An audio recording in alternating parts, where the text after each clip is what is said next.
is William Tincup, and we are at isolved Connect in Chicago. Macy's with me. Macy, how you doing? Good. How are you? I'm doing well. Good. I'm doing well. Why don't you introduce yourself? Tell us a little bit about you. Yeah. So my name is Macy Ewing. I'm the COO of Aaronson Group. We're based out of DeWitt, Iowa, but I live in Wisconsin, and we're a truck insurance brokerage. So I come from a truck insurance background, and now I'm being kind of thrust into this operations plus truck insurance job. Where did you start the truck insurance business? Were you in sales or? I was an underwriter. Oh, okay. Mm-hmm. Yeah. Well, that's a different skill altogether. Yes, for sure. My goodness. And then you got thrown into ops? Yes. And you're virtual? Correct. Doing ops virtually. That's interesting. Yeah. It's definitely interesting, and we're learning as we go. Right. But I feel like it's what people want. Right. And so we're learning how to match what they want with also what works for us and what's successful for us. So it's challenging, but a lot of fun too. What's when you were an underwriter, what was the hardest thing to underwrite? I mainly did truck as an underwriter. Right. Any differences in trucks? Yeah, I went from garbage truck to the long haul to the short haul. Nuclear waste. Yeah, none of that. No explosives, none of that. Probably garbage haulers. Yeah. Yeah. I can see that one being a challenge. Yes, for sure. On many levels. You don't see too many brand new garbage trucks running down the road, I don't know why. How'd that happen? Yeah. We got them all from other countries? No, they come off the line already with dents. I know. Yeah. I think on the line they, splatter paint them or something, give them a little character. Who wants a brand new garbage truck? I know, it doesn't look authentic. No. Your friends are laughing at you. Yeah. Yes, exactly. Your friends are laughing at you. You haven't done this long, have you? I know, you're brand new. Well, can't trust a brand new garbage truck. Sure can. I wouldn't trust that. All right. So a challenge that you've faced recently and how you're working through it in HR, payroll, benefits, et cetera, sort of across the board. Yeah, for sure. I would say for me, we're a small business and our owner is focused on growth, and he's an entrepreneur, and we love entrepreneurs, but their focus is not HR. So I'd say a challenge for me recently, but in the 3 years I've done this position, is just pushing forward betterment for payroll, for benefits, for our people. And it's not that he doesn't care about it, right? Just thinking about other things. His priorities are a little different. So aligning, I love what you're doing. I love this new business, but we need our people to match that. Well, and it's hard because a lot of the entrepreneurs, they'll look at growth and go, I want to grow by whatever that is. It could be trucks, it could be people, it could be where you're trucking to and all that other stuff. Like, they just want growth. Yes. All great. Yep. In fact, you need somebody that thinks like that. Correct. With no constraints. Right. You need somebody there, but then you need to bring it back to reality. For it to work, yes, then you got to be able to say, okay, to then hire that driver, we've got to interview, we've got to put it out, an ad, and then we got to bring that ad in. We're going to have 1,000 people apply. Then we're going to get it down to 100 that and get it down to 10 and 5 we're going to interview, whatever the metrics are. Right. Okay, that's going to take 6 weeks. Yep. So to back that up, you want that new driver, in July 1st. We should have been working on this in March. Yep. We always say he's head in the clouds, I'm boots on the ground.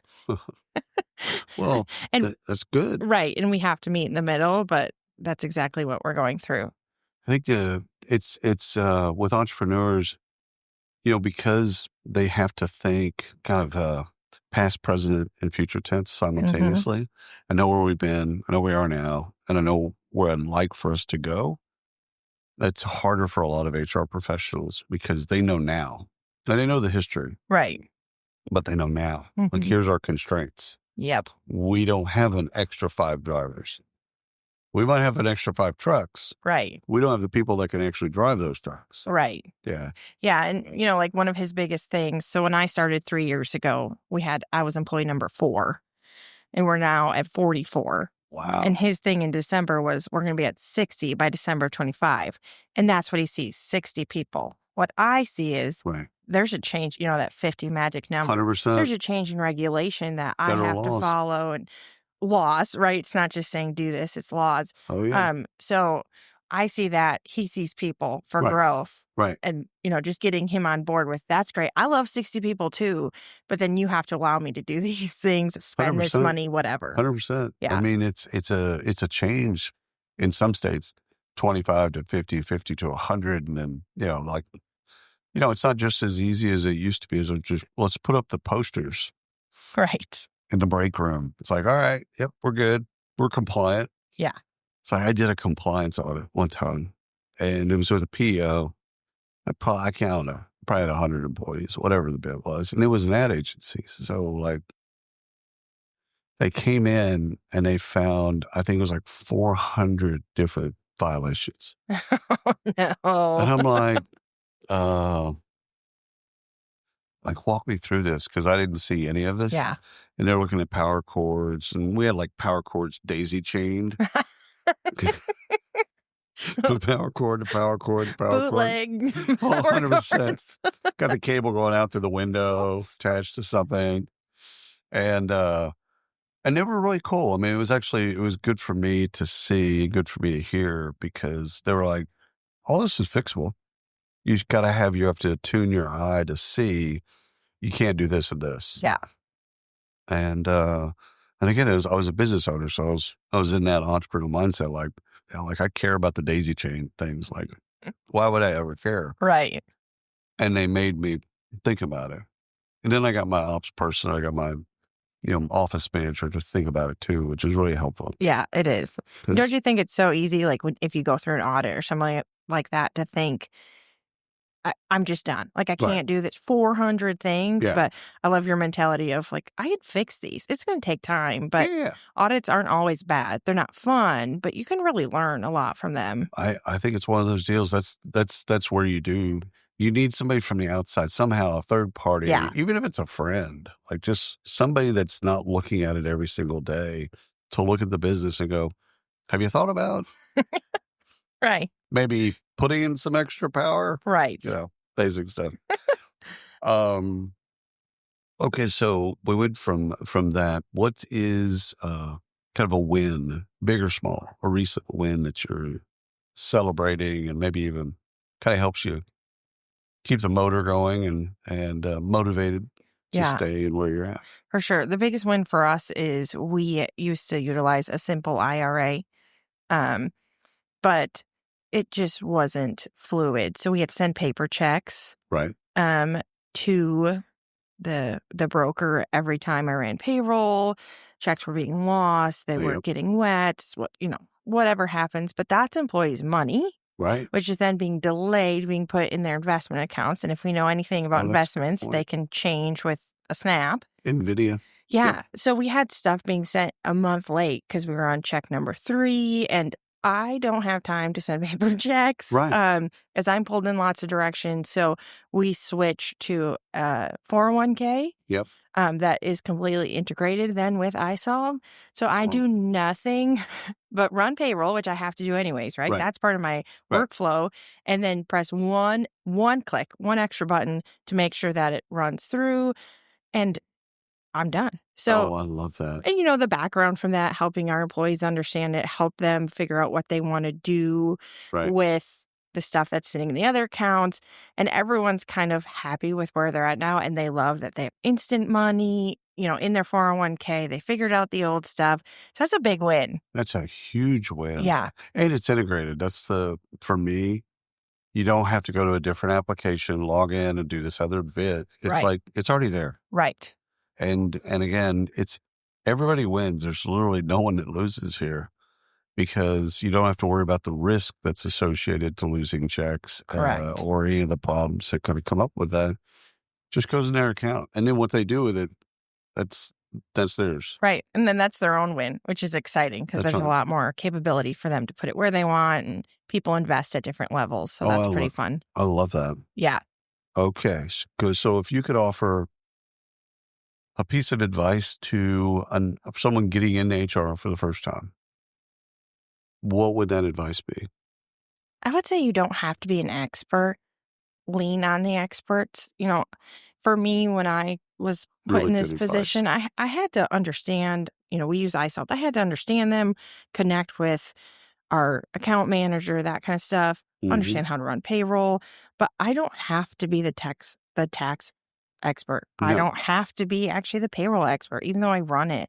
Especially for small businesses, Right. I am an expert at truck insurance. A trucker could call me and I could tell them anything about federal regulation. Right. My employees can call me and ask about payroll and I can answer it, or I can have a quick list of, I can't help you, but I can call this person or you can call this That's person. right.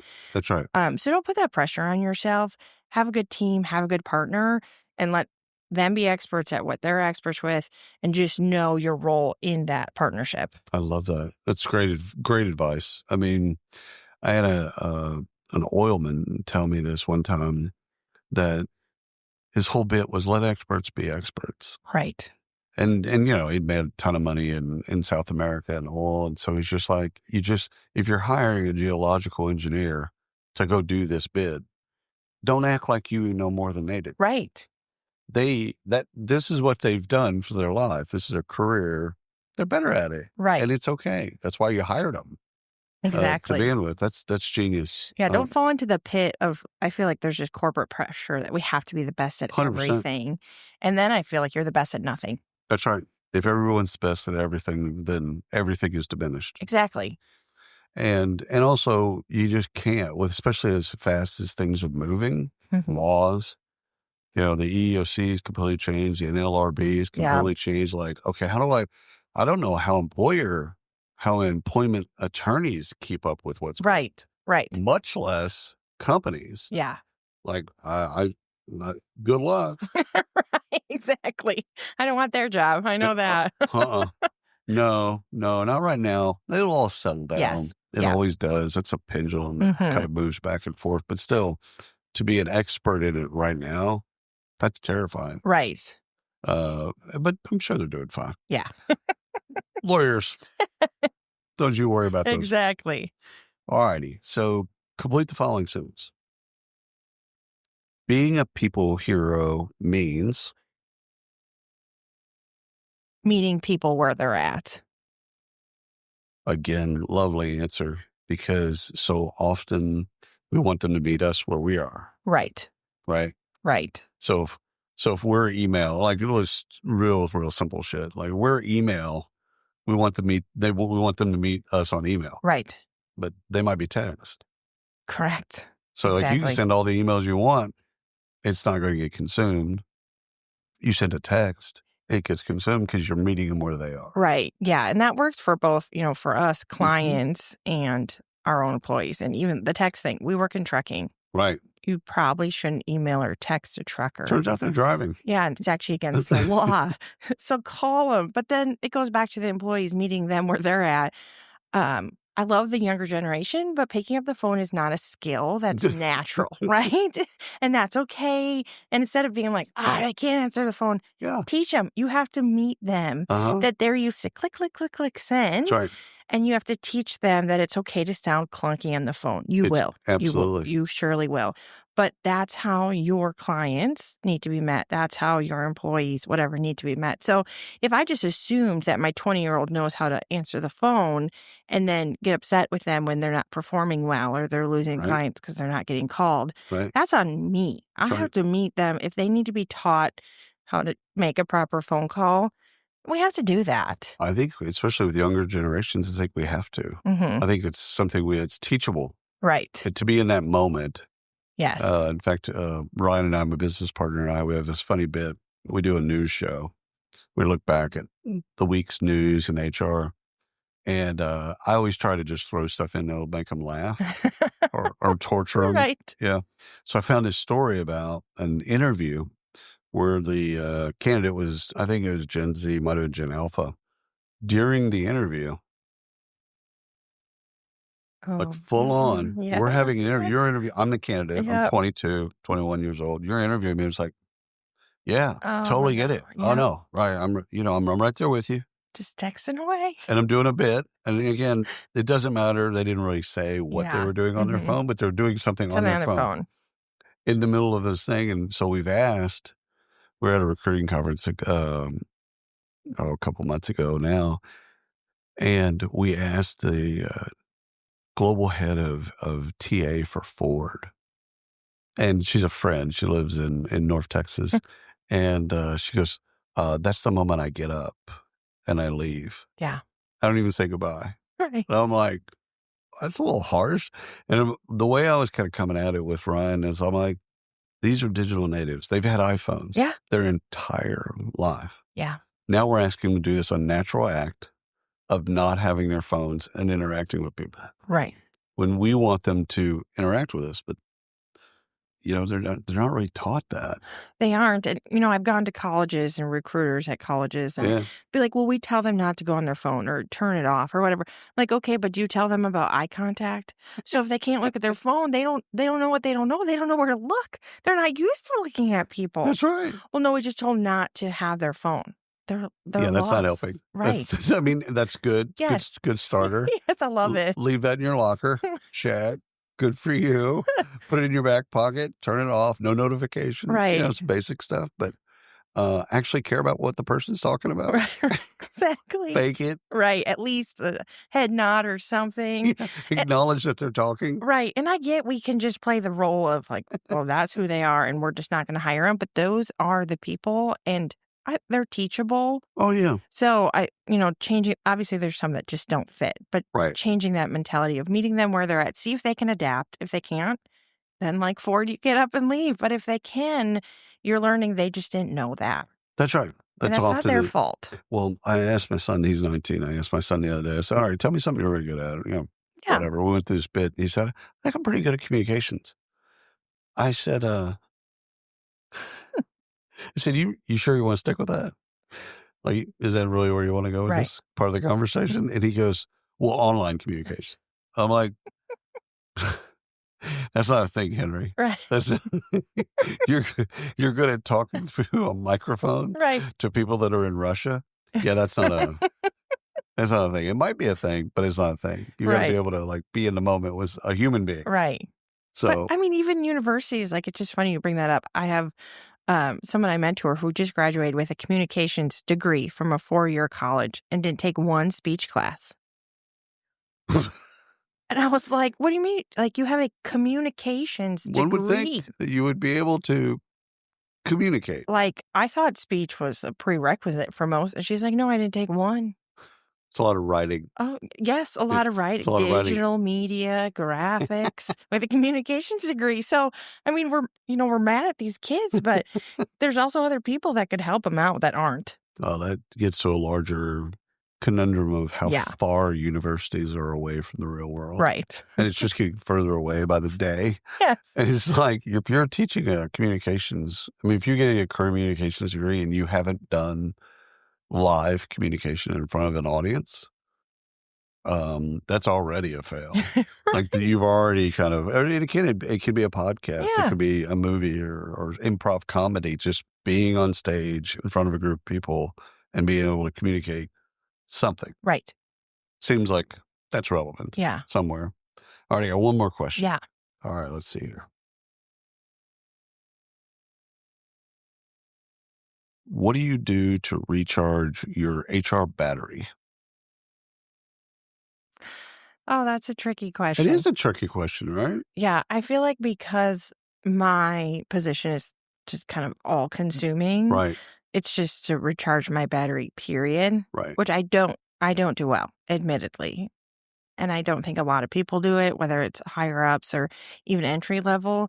But I'm learning. It's this new thing. And my biggest thing now is saying no. That's what I do to recharge my battery, is I'm so used to saying yes because I have to be the best, right? And I have to be the expert. I have to be there. And yes, I have to be there. But if it's 11 p.m. or if I'm in the middle of 6 things, even at noon, I can say no. Sure. And that's okay because I can get to it or I can pass it off.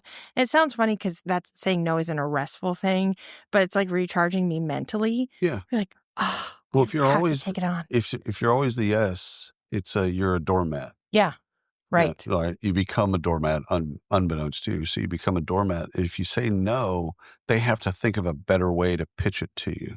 Right. So it puts the onus on them to go, okay, she said no. Well, I could easily say, well, she's just not having a great day or whatever. But at one point, if they get enough no's, they're going to go, I've got to change. Right. I've got to build a business case for her to say yes. And maybe my no is their yes, and that's a way of empowering them. Right. And working with young individuals and young professionals, it's easy for them to just ask someone else to do it, the person in charge, and they know I'll do it right in their mind. But my no sometimes is a hint to them, like, you can actually do this. I'll actually say that to them. It's like, I could do that. It's not a question of capability. I could do that.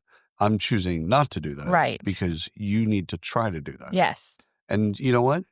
You might not get it on the first swing or 2 or 3 or 10. That's fine. Yeah, and that's how I learned. Right. I'll be here to look at it, but I'm not going to do it. I'm not going to see it through.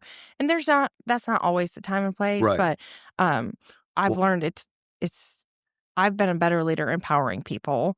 And so sometimes empowerment is saying no. Well, you got to, again, we all learn through mistakes. Yeah. So you got to that's how you learn. That's how I learned. Yeah.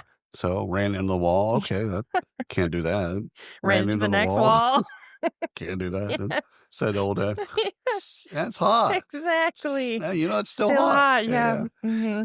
Well, that's how they need to, again, generations aside, that's how they need to learn. Right. They need to go and make those mistakes. Right. And that's all generations. I like that you just said that. Like we tend to talk about the young generation, but there's a lot of no you have to say to the older generation because change is hard for everyone. It's just a different kind of change. That's right. And so you, boomer, can do this just like you, millennial. It's uncomfortable. Sure. Uncomfortable is good. A lot can happen in that space. I did a stint in user adoption of software, HR tech software in general. And what we would do in the adoption kind of curve with early adopters and laggards is we'd pair them up together as mentors.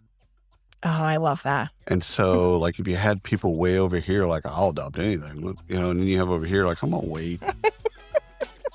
See how that plays out. Right. You just pair them together. Yeah. And then they feed off of those. Some of that's generationally and some of it's not. Yeah. And they just feed off of each other. It's like, oh, okay, that's kind of cool. Yeah. Didn't know that we could do that. And so everybody's learning kind of goes up. Yeah.